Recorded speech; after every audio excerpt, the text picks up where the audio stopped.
సతీష్ గారు, మీకు అలాగే జనసేన నాయకుడు వెంకట గారికి, మన విజయభాస్కర్ రెడ్డి గారు వైసీపీ నాయకుడు, అట్లాగే రఫీ గారు టీడీపీ నాయకుడికి, మీకు ప్రైమ్ నైన్ పేరు నమస్కారం. నమస్తే, చెప్పండి. నేనైతే వాళ్ళ తప్పుల్లో కాలు పెట్టాను, కానీ కొన్ని వాస్తవాలు మనం మాట. నేను న్యాయవాదిగా, విజయభాస్కర్ రెడ్డి గారు కూడా న్యాయవాది అంటున్నారు, కానీ నేను న్యాయవాదిగా 2 విషయాలు చెప్పాను, టెక్నికల్ విషయాలు. ఈ బిల్లు అవసరం లేదు, పనికిరాని బిల్లు అని కూడా మన బొత్స సత్యనారాయణ గారు ఉన్నారు. అవసరం లేదు, కరెక్ట్, కానీ అనివార్యమైంది అంటున్నాం. ఎందుకు అనివార్యమైందంటే, ఆంధ్రప్రదేశ్ దురదృష్టం ఏంటంటే, ఆనాడు ఉమ్మడి మద్రాసు నుంచి విడిపోయినప్పుడు రాజధాని మీద పంచాయతీ కదా, విజయవాడ పెడితే కమ్యూనిస్టులది, అటు పోతే కష్టం రేపు పొద్దున కాంగ్రెస్ వాళ్ళు కుట్రమని ఆ రోజు పెద్ద ఎత్తున చేసి విజయవాడనేమో మన గుంటూరేమో హైకోర్టు శ్రీబాగోడ అంబేద్కర్ పెట్టుకొని మన కర్నూలు రాజధాని 3 నెలల ముచ్చటాయి. అక్కడి నుంచి విశాలాంధ్ర అని కౌగిలించుకొని పోతే 50 ఏళ్ళ తర్వాత విఫలమై మళ్ళీ వెనక్కి రావచ్చు. ఒకనాడు గెట్ లాస్ట్ ఆంధ్రాస్ అని రాజగోపాల్ సార్తో అనిపించుకున్నాం, తర్వాత కొండి అని తెలంగాణతో అనిపించుకున్నాం. చివరికి ఏమైంది, మళ్ళీ 58 ఏళ్ల తర్వాత మళ్ళీ మొదటికే వచ్చింది. ఈ రాజధాని కథ రావడం కష్టం లాగా ఎన్ని రోజులు జరుగుతుంది, రాజధాని లేని రాష్ట్రాన్ని ఎన్ని రోజులు ఉంటారు. ఇది ప్రజల ఆవేదన. ఏమంటే వీళ్ళ ఇల్లు మొగ్గలతో మొత్తం రాజకీయ ఆగమవుతుంది, రాజధాని ఆగమవుతుంది, అట్లాగే ఆంధ్రప్రదేశ్ విభజిత ఆంధ్రప్రదేశ్ భవిష్యత్తు అగమగోచరంగా మారింది. ఇది ప్రజల ఆవేదన కదా అంటున్నాను. ఇది అడ్డం చేయకుండా వీళ్ళు ఏం మాట్లాడినా లాభం లేదు. అందుకనే అవసరం లేదు కానీ అనివార్యమైంది ఈ బిల్లు పెట్టడానికి అంటున్నాం. మొదటిగా ఇంతకుముందు రఫీ గారు వాళ్ళని చెప్పినట్టు ప్రకారమే, మొదటిగా అసలు 33,000 ఎకరాలు ఏం జరిగిపోతుంది, అమరావతి రాజధాని ఉన్నారు, నాకు ఇల్లు ఉన్నది, నీకు ఇల్లు లేదు అని చంద్రబాబు నాయుడును జగన్మోహన్ రెడ్డి గారు పార్లమెంట్ సాక్షిగా, నేనైతే రాజకీయ ఆరోపణ చేస్తానని అనడా లేదా, మనకు అసెంబ్లీ సాక్షిగా అనడా లేదా అని, రాజధాని ఇక్కడే ఉండాలి, దీనికి కట్టుబడి ఉన్నాను, నాకు తాడేపల్లిలో ఇల్లు ఉన్నది, నీకు లేదు, నువ్వు హైదరాబాద్ లో కట్టుకుంటున్నావు, అప్పుడప్పుడు శంకుస్థాపన అప్పుడప్పుడే ఆయన మన ఇంటి ముహూర్తం చేసుకున్నాను, ఆయన అక్కడ కట్టుకుంటున్నావు, ఇంకా మరి అమరావతి మీద ఇక్కడ ధ్యాస లేదా అన్నారు. ఏమైంది, సరిగ్గా 5 ఏళ్ల పాటు ఈ భూమి సరిపోదన్నారు, ఇంకెక్కువ భూమి కావాలన్నారు, 1,00,000 ఎకరాల నష్టం లేదన్నారు, అన్నీ అన్నారు కదా. ఇంకోటి ఏంటంటే, ప్రపంచంలో దేశంలో కదా, ప్రపంచంలో ఎక్కడ కూడా ఒక రాజధాని గురించి ఇంత చర్చ జరిగిన సందర్భాలు ఏం లేవు.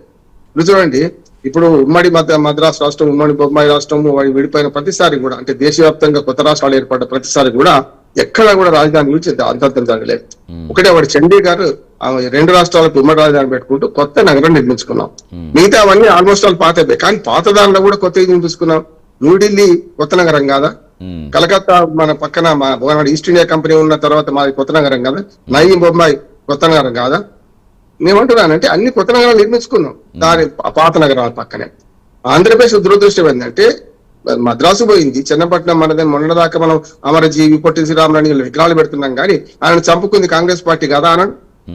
మళ్ళీ చెన్నపట్నం మాదని విభజనకు నెహ్రూ గారు ఒప్పుకున్న తర్వాత కూడా మళ్ళీ అక్కడికే మొదటికి వచ్చి ఆయన చంపుకుంటే కనీసం శవం మోయడానికి కూడా ఎవరు లేకుండా దిక్కు లేకుండా ఇవాళ అమరావతి అమరజీవి, పొట్టి శ్రీరామరాణి మనం పెద్ద పెద్ద విగ్రహాలు పెడుతున్నాం, కానీ ఆనాడు కనీసం ఒక మనిషి పోయింటే ప్రకాశం పంతులతో సహా ఎవరు పోలేదు అంటున్నాను. అందుకని ఇక్కడ 3 ప్రాంతాలు ఉన్నాయి, తెలంగాణ పక్కన పెట్టాలి, రాయలసీమ, ఉత్తరాంధ్ర, మధ్యాంధ్ర, లేకపోతే సర్కారు జిల్లాలు ఉన్నాయి. ఈ 3 అభిప్రాయాలు భిన్నంగా ఉన్నాయి ఇప్పటికి కూడా అంటున్నాను. మహారాయలసీమ కావాలని ఇవాటికి కూడా బొజ్జ దశరథ రామరెడ్డి గారు నంద్యాల ఉంటారు, వారితో సహా చాలా మంది మహారాయలసీమ కావాలని సమైక్యాంధ్ర ఉద్యమంలో చేసిండు, ఆ టెంటు లేపేదాకా ఆయన మనసును పట్టలేదు, చూసినాం మనం. కనుక ఇప్పుడు ఏంటంటే, ఈ రాజధాని ఇక్కడే ఉండాలని వైసీపీ మొదలన్నది, తర్వాత సరిపోదన్నది. ఇవాళ వైసీపీ స్పష్టత ఇవ్వాల్సింది ఏంటంటే, 2 మాటలు మాట్లాడుతున్నారు. మిథున్ రెడ్డి గారు ఒకటేమన్నారు, ఈ బిల్లు ఈ రూపంలో వద్దన్నారు, ఏ రూపంలో ఉండాలి చెప్పాలి కదా, నేను ఇది వద్దంటే ఏది కావాలో చెప్పాలి కదా అంటున్నాను.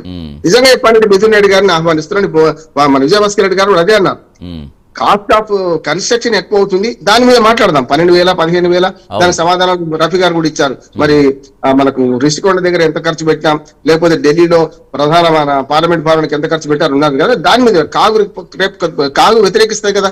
నిజంగా కాస్ట్ ఆఫ్ మన కన్స్ట్రక్షన్ వేరే ఉంటే కాగు వ్యతిరేకిస్తే రేపు పొద్దున ఎవరైనా కేసు వేయచ్చు కదా, అది వేరు. కానీ ఆడలేక మధ్యలో కూడా అన్నట్టు ఇవాళ ఆ కాస్ట్ గురించి మాట్లాడితే వేరు. ఇప్పుడు రామాయణంలో పిడకల వేడి చేస్తున్నాం, రాజధాని అమరావతి ఉండానా ఉండొద్దా, సూత్రప్రాయంగా అందరూ అంటే బ్రహ్మోహన్ గారు నిజంగా అంటే ఇప్పుడు రాజధాని చరిత్రలో ఏపీలోనే నిలిచిపోతుందేమో, చరిత్రలో ఒక రాజధాని చట్టబద్ధత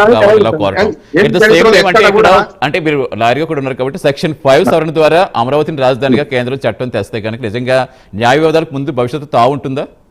ఖచ్చితంగా అదే చెప్పవచ్చు. సెక్షన్ 5 క్లాజ్ 2 మారిస్తే ఏం మార్చాలి, అసలు విభజన చట్టంలో ఏముంది, విభజన చట్టంలో అమరావతి అనే పేరు ఎక్కడ లేదు కదా.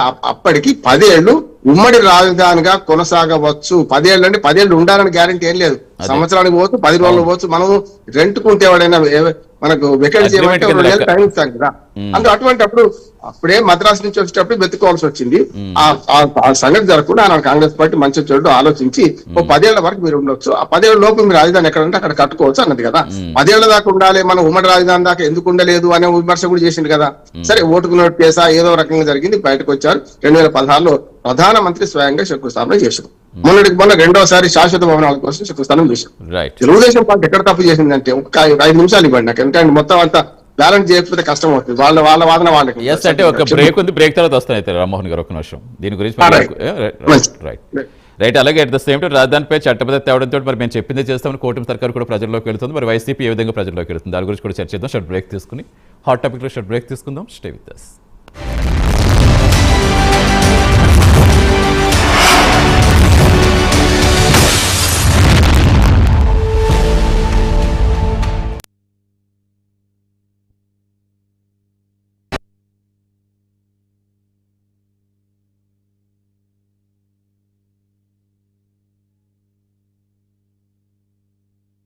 Good morning, welcome.